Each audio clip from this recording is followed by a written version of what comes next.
ನಮಸ್ಕಾರ, ನೀವು ನೋಡ್ತಾ ಇದ್ದೀರಾ ಜಿ ಕನ್ನಡ ನ್ಯೂಸ್. ನಾನು ಶಿವರಾಮು. ದಿನದ ಎಲ್ಲ ಪ್ರಮುಖ ಸುದ್ದಿಗಳನ್ನ ನೋಡೋಣ. ವಿಶೇಷ ಸಮಾಚಾರದಲ್ಲಿ ಕನ್ನಡ ಮಾತನಾಡು ಎಂದಿದ್ದಕ್ಕೆ ಹಲ್ಲೆಗೊಳಗಾದ ಕೆಎಸ್ಆರ್ಟಿಸಿ ಬಸ್ ನಿರ್ವಾಹಕನ ವಿರುದ್ಧ ಪೋಕ್ಸೋ ಕೇಸ್ ದಾಖಲಾಗಿದೆ. ಹಲ್ಲೆಗೊಳಗಾದ ನಿರ್ವಾಹಕ ಮಹದೇವಪ್ಪ ಹುಕ್ಕೇರಿ ವಿರುದ್ಧ ಮಾರಿಹಾಳ ಪೊಲೀಸ್ ಠಾಣೆಯಲ್ಲಿ ಪೋಕ್ಸೋ ಕೇಸ್ ಅಡಿಯಲ್ಲಿ ಎಫ್ಐಆರ್ ದಾಖಲಾಗಿದೆ.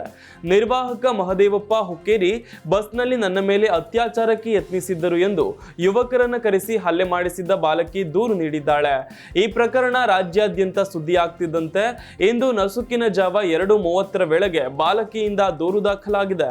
ಪೋಕ್ಸೋ ಬಗ್ಗೆ ಶುಕ್ರವಾರ ಬೆಳಗ್ಗೆಯಿಂದ ರಾತ್ರಿಯವರೆಗೂ ಕೂಡ ಎಲ್ಲೂ ಪ್ರಸ್ತಾಪವೇ ಇರಲಿಲ್ಲ. ಆದ್ರೆ ಈಗ ನಿರ್ವಾಹಕ ಆಸ್ಪತ್ರೆಗೆ ದಾಖಲಾಗ್ತಿದ್ದಂತೆ ರಾತ್ರೋರಾತ್ರಿ ಪೋಕ್ಸೋ ಪ್ರಕರಣ ದಾಖಲಾಗಿರೋದು ಹಲವು ಅನುಮಾನಗಳಿಗೆ ಎಡೆ ಮಾಡಿಕೊಟ್ಟಿದೆ. ಅಂದಹಾಗೆ ಬೆಳಗಾವಿ ಸುಳೇಬಾವಿ ಮಾರ್ಗ ಮಧ್ಯೆ ಸಂಚರಿಸುವಂತಹ ಕರ್ನಾಟಕ ಸರ್ಕಾರಿ ಸಾರಿಗೆ ಬಸ್ನಲ್ಲಿ ಕೆಎಸ್ಆರ್ಟಿಸಿ ಬಸ್ನಲ್ಲಿ ಟಿಕೆಟ್ ತೆಗೆದುಕೊಳ್ಳುವ ವಿಚಾರಕ್ಕೆ ಗಲಾಟೆ ನಡೆದಿತ್ತು. ಯುವಕ ಬಸ್ ಹತ್ತಿದ್ದಾಗ ಯುವತಿಗೆ ಫ್ರೀ ಟಿಕೆಟ್ ನೀಡಿ ಯುವಕನಿಗೆ ಹಣ ಕೊಟ್ಟು ಟಿಕೆಟ್ ಪಡೆಯುವಂತೆ ಕಂಡಕ್ಟರ್ ಮಹದೇವ್ ಹೇಳಿದ್ದರು. ಆದ್ರೆ ಯುವಕ ಟಿಕೆಟ್ ಪಡೆದಿರಲಿಲ್ಲ. ಇದರಿಂದ ಇಬ್ಬರ ನಡುವೆ ವಾಕ್ಸಮರ ನಡೆದಿತ್ತು. ಈ ವೇಳೆ ಯುವಕ ಹಲವರಿಗೆ ಕರೆ ಮಾಡಿ ಜನ ಕರೆಸಿ ನಿರ್ವಾಹಕರ ಮೇಲೆ ಹಲ್ಲೆ ಮಾಡಿಸಿದ್ದ. ಈ ಬಗ್ಗೆ ಮಾಧ್ಯಮಗಳೊಂದಿಗೆ ಮಾತನಾಡಿದ ಮಹದೇವ್, ಈ ಸಂದರ್ಭದಲ್ಲಿ ಆಕೆ ಮರಾಠಿಯಲ್ಲಿ ಮಾತಾಡು, ಮರಾಠಿ ಕಲಿತುಕೊಳ್ಳಬೇಕು ಅಂತ ನನಗೆ ಮರಾಠಿಯಲ್ಲೇ ಬೈದಳು.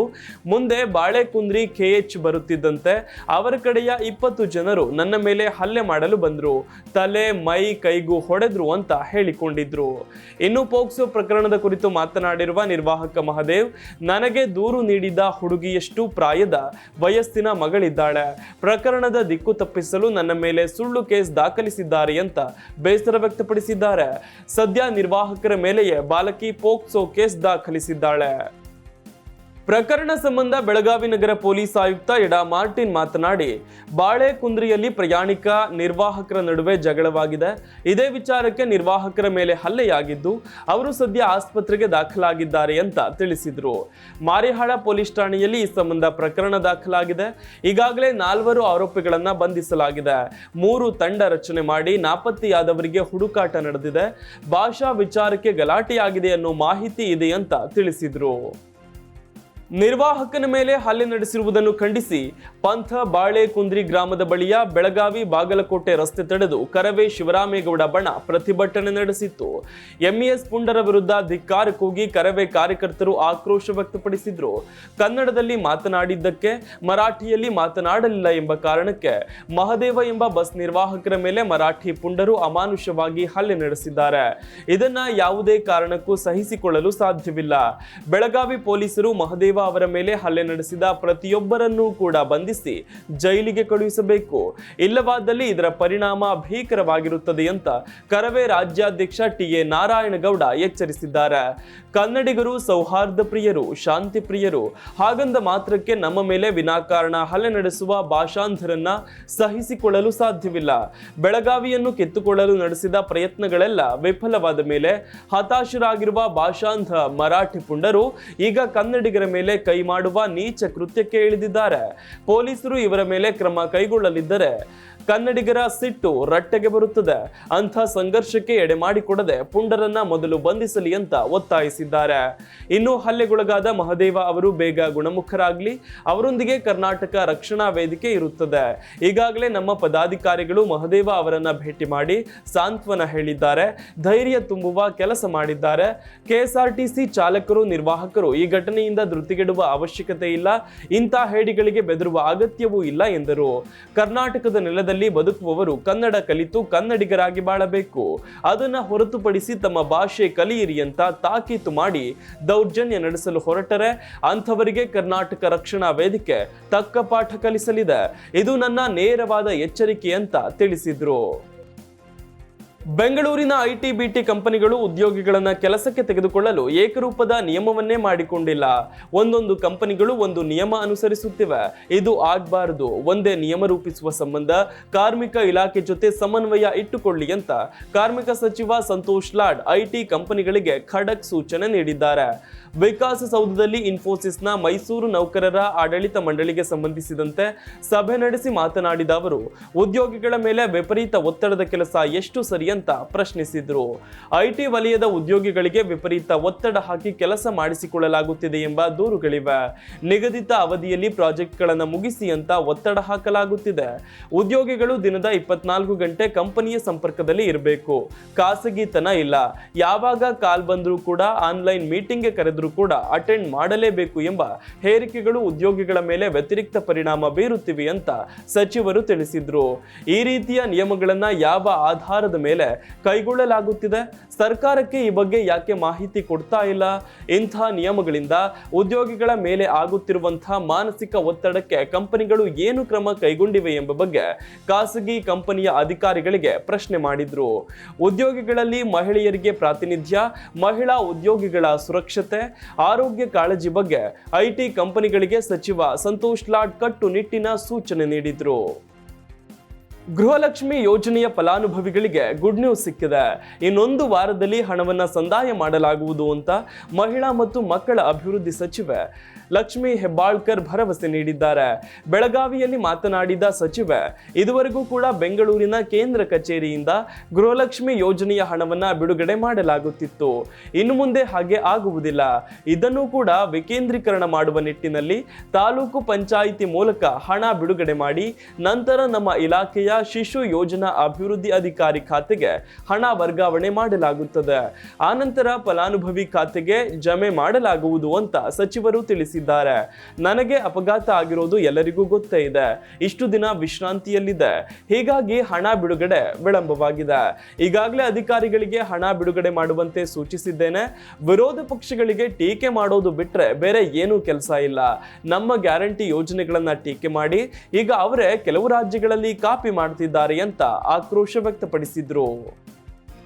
ಈ ವರ್ಷ ಎಸ್ಎಸ್ಎಲ್ಸಿ ಪರೀಕ್ಷೆಯಲ್ಲಿ ಪಾಸಾಗಲು 35% ಅಂಕಗಳನ್ನು ಗಳಿಸುವುದು ಕಡ್ಡಾಯ. ಈ ಬಾರಿ ಕಳೆದ ವರ್ಷದಂತೆ ಯಾವುದೇ ಗ್ರೇಸ್ ಮಾರ್ಕ್ಸ್ ಇರಲ್ಲ.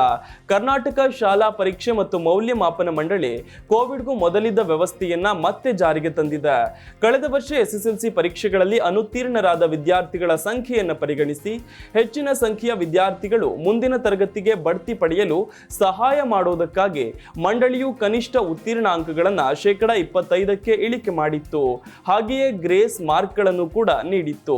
ವೆಬ್ಕಾಸ್ಟಿಂಗ್ ನಂತಹ ಹೊಸ ಕ್ರಮಗಳನ್ನು ಪರಿಚಯಿಸಿದ್ದರಿಂದ ಕಳೆದ ವರ್ಷ ಫಲಿತಾಂಶದ ಮೇಲೆ ಪರಿಣಾಮ ಬೀರಿತ್ತು. ಹಾಗಾಗಿ ಪಾಸಿಂಗ್ ಅಂಕವನ್ನ 25%ಕ್ಕೆ ಇಳಿಕೆ ಮಾಡಬೇಕಾಗಿ ಬಂದಿತ್ತು. ಆ ವ್ಯವಸ್ಥೆ ಇನ್ನು ಮುಂದೆ ಅಸ್ತಿತ್ವದಲ್ಲಿ ಇರೋದಿಲ್ಲ.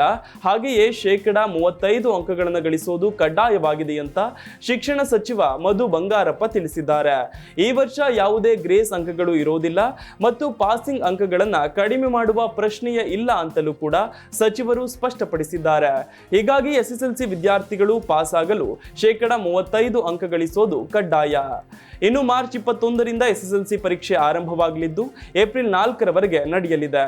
ರಾಜ್ಯಾದ್ಯಂತ 15,881 ಪ್ರೌಢಶಾಲೆಗಳಿಂದ ಒಟ್ಟು 8,96,447 ವಿದ್ಯಾರ್ಥಿಗಳು ಪರೀಕ್ಷೆಗೆ ಹೆಸರು ನೋಂದಾಯಿಸಿಕೊಂಡಿದ್ದಾರೆ. ಎನ್ಸಿಪಿ ಮುಖ್ಯಸ್ಥ ಶರದ್ ಪವಾರ್ ಅವರ ಆಹ್ವಾನದ ಮೇರೆಗೆ ದೆಹಲಿಯ ವಿಜ್ಞಾನ ಭವನದಲ್ಲಿ 98ನೇ ಅಖಿಲ ಭಾರತೀಯ ಮರಾಠಿ ಸಾಹಿತ್ಯ ಸಮ್ಮೇಳನವನ್ನು ಪ್ರಧಾನಿ ನರೇಂದ್ರ ಮೋದಿ ಉದ್ಘಾಟಿಸಿದ್ದಾರೆ. ಈ ವೇಳೆ ಮಾತನಾಡಿದ ಅವರು, ಭಾರತೀಯ ಭಾಷೆಗಳ ನಡುವೆ ಎಂದಿಗೂ ದ್ವೇಷವಿರಲಿಲ್ಲ.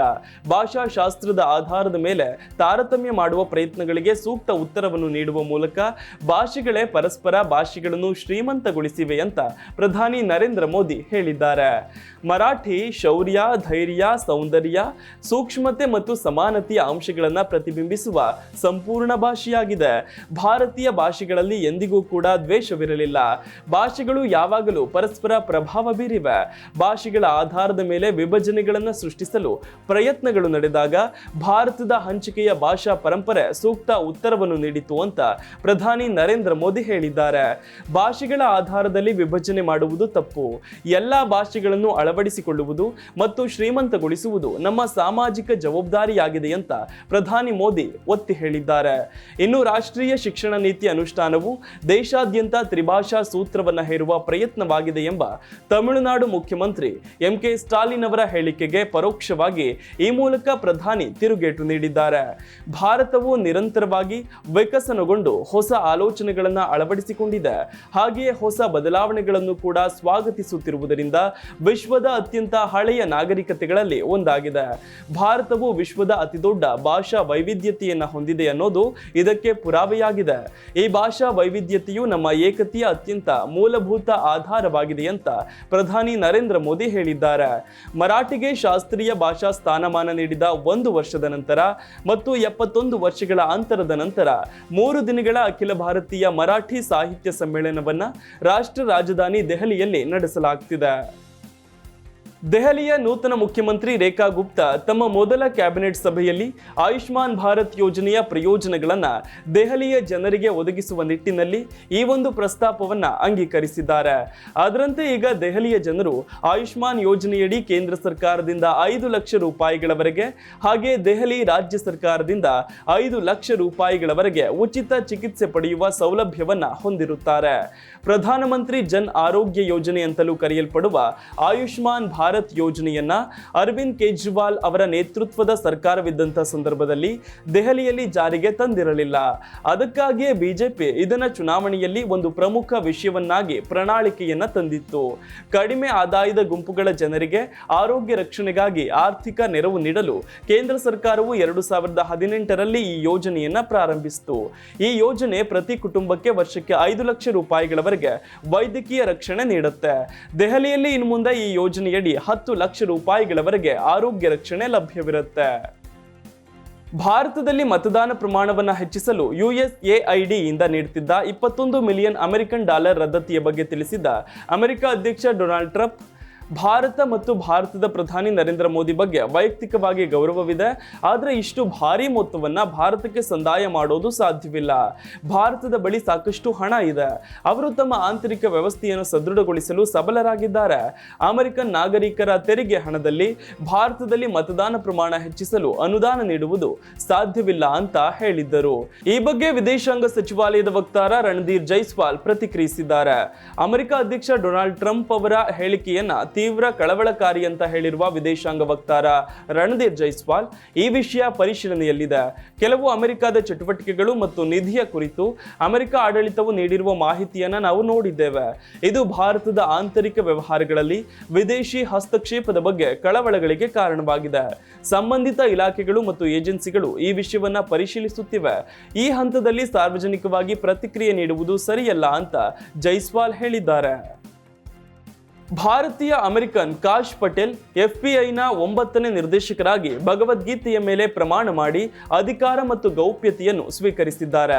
ಈ ಸಂದರ್ಭದಲ್ಲಿ ಪಟೇಲ್ ಗೆಳತಿ ಮತ್ತು ಕುಟುಂಬದವರು ಭಾಗಿಯಾಗಿದ್ದರು. ಮಾಜಿ FBI ನಿರ್ದೇಶಕ ಕ್ರಿಸ್ಟೋಫರ್ ವ್ರೇ ಅವರ ಉತ್ತರಾಧಿಕಾರಿಯಾಗಿ US ಸೆನೆಟ್ 9ನೇ FBI ನಿರ್ದೇಶಕರಾಗಿ ಬಹುಮತದಿಂದ ಆಯ್ಕೆ ಮಾಡಿದ ನಂತರ ಕಾಶ್ ಪಟೇಲ್ ಅವರು ಐಸೆನ್ ಹೋವರ್ ಕಾರ್ಯನಿರ್ವಾಹಕ ಕಚೇರಿ ಕಟ್ಟಡದಲ್ಲಿ US ಅಟಾರ್ನಿ ಜನರಲ್ ಪಾಮ್ ಬೋಂಡಿ ಅವರಿಂದ ಪ್ರಮಾಣ ವಚನವನ್ನ ಸ್ವೀಕರಿಸಿದ್ರು. ಇನ್ನು ಪ್ರಮಾಣ ವಚನ ಸ್ವೀಕರಿಸಿದ ಬಳಿಕ ಮಾತನಾಡಿದ ಅವರು, ನಾನು ಅಮೆರಿಕದ ಕನಸಿನೊಂದಿಗೆ ಜೀವಿಸುತ್ತಿದ್ದೇನೆ. ಅಮೆರಿಕದ ಕನಸು ಸತ್ಯದ ಎಂದು ಭಾವಿಸುವ ಯಾರಾದರೂ ಇಲ್ಲಿ ಒಮ್ಮೆ ನೋಡಿ. ನೀವು ಭೂಮಿಯ ಮೇಲಿನ ಶ್ರೇಷ್ಠ ರಾಷ್ಟ್ರದ ಕಾನೂನು ಜಾರಿ ಸಂಸ್ಥೆಯನ್ನ ಮುನ್ನಡೆಸಲಿರುವ ಮೊದಲ ತಲೆಮಾರಿನ ಭಾರತೀಯರೊಂದಿಗೆ ಮಾತನಾಡುತ್ತಿದ್ದೀರಿ. ಅದು ಬೇರೆಲ್ಲಿಯೂ ಕೂಡ ಸಂಭವಿಸಲು ಸಾಧ್ಯವಿಲ್ಲ ಅಂತ ಈ ರೀತಿಯಾಗಿ ತಮ್ಮೊಳಗಿನ ಸಂತಸವನ್ನ ಕಾಶ್ ಈ ರೀತಿ ವ್ಯಕ್ತಪಡಿಸಿದ್ರು. ಮುಂದುವರೆದು FBI ತಮ್ಮ ಜವಾಬ್ದಾರಿಯನ್ನ ಅಚ್ಚುಕಟ್ಟಾಗಿ ಬದ್ಧತೆಯಿಂದ ನಿರ್ವಹಿಸಿಕೊಂಡು ಹೋಗುವುದಾಗಿ ಕಾಶ್ ಪಟೇಲ್ ಭರವಸೆ ನೀಡಿದ್ರು. ಚಾವಾ ಛತ್ರಪತಿ ಶಿವಾಜಿ ಮಹಾರಾಜ್ ಪುತ್ರ ಸಂಭಾಜಿಯವರ ಜೀವನಾಧಾರಿತ ರಣರೋಚಕ ಚರಿತ್ರೆಯ ಐತಿಹಾಸಿಕ ಚಿತ್ರ. ಭಾರಿ ಜನಮೆಚ್ಚುಗೆ ಪಡೆದುಕೊಳ್ಳುತ್ತಿರುವ ಈ ಚಿತ್ರ ಬಿಡುಗಡೆಯಾದ ಒಂದೇ ವಾರಕ್ಕೆ ಕೋಟಿಗಟ್ಟಲೆ ಕಲೆಕ್ಷನ್ ಮಾಡಿ ಮುನ್ನುಗ್ಗುತ್ತಿದೆ. ಫೆಬ್ರವರಿ 14ರಂದು ಬಿಡುಗಡೆಯಾದ ಚಾವಾ ಚಿತ್ರದ 7 ದಿನಗಳ ಗಳಿಕೆ ಲೆಕ್ಕ ರಿವೀಲ್ ಆಗಿದೆ. ಒಂದು ವಾರ ಯಶಸ್ವಿಯಾಗಿ ಪ್ರದರ್ಶನ ಕಂಡಿರುವ ಚಾವಾ ಸಿನಿಮಾ ಭಾರತದಲ್ಲಿ 225 ಕೋಟಿಗೂ ಹೆಚ್ಚು ಕಲೆಕ್ಷನ್ ಮಾಡಿದೆ. ವಿದೇಶದ ಗಳಿಕೆಯನ್ನು ಕೂಡಿಸಿದ್ರೆ 310 ಕೋಟಿ ರೂಪಾಯಿಗೂ ಅಧಿಕ ಆಗಲಿದೆ. ವೀಕೆಂಡ್ ಮಾತ್ರವಲ್ಲದೆ ಇನ್ನುಳಿದ ದಿನಗಳಲ್ಲಿಯೂ ಕೂಡ ಈ ಸಿನಿಮಾ ಅತ್ಯುತ್ತಮವಾಗಿ ಪ್ರದರ್ಶನ ಕಂಡಿದೆ. ಇನ್ನು ಈ ವಾರಾಂತ್ಯದಲ್ಲೂ ಕೂಡ ಸಿನಿಮಾ ಮತ್ತಷ್ಟು ಉತ್ತಮ ಗಳಿಕೆ ಮಾಡುವ ನಿರೀಕ್ಷೆ ಇದೆ. ನಟರಾದ ವಿಕ್ಕಿ ಕೌಶಲ್ ಈ ಸಿನಿಮಾದಲ್ಲಿ ಛತ್ರಪತಿ ಸಂಭಾಜಿ ಮಹಾರಾಜ್ ಪಾತ್ರವನ್ನ ಮಾಡಿದ್ದಾರೆ. ಅವರಿಗೆ ಜೋಡಿಯಾಗಿ ನಟಿ ರಶ್ಮಿಕಾ ಮಂದಣ್ಣ ಅಭಿನಯಿಸಿದ್ದಾರೆ. ಲಕ್ಷ್ಮಣ್ ಉಟೇಕರ್ ನಿರ್ದೇಶನದ ಈ ಚಿತ್ರಕ್ಕೆ ಜನಸಾಮಾನ್ಯರು ಮಾತ್ರವಲ್ಲದೆ ಪ್ರಧಾನಿ ನರೇಂದ್ರ ಮೋದಿ ಕೂಡ ಸಿನಿಮಾದ ಬಗ್ಗೆ ಮೆಚ್ಚುಗೆ ಮಾತುಗಳನ್ನಾಡಿದ್ದಾರೆ. ಇದಿಷ್ಟು ಈವರೆಗಿನ ಪ್ರಮುಖ ಸುದ್ದಿ. ನೋಡ್ತಾ ಇರಿ ಜೀ ಕನ್ನಡ ನ್ಯೂಸ್, ಸತ್ಯವೇ ಸುದ್ದಿಯ ಜೀವಾಳ.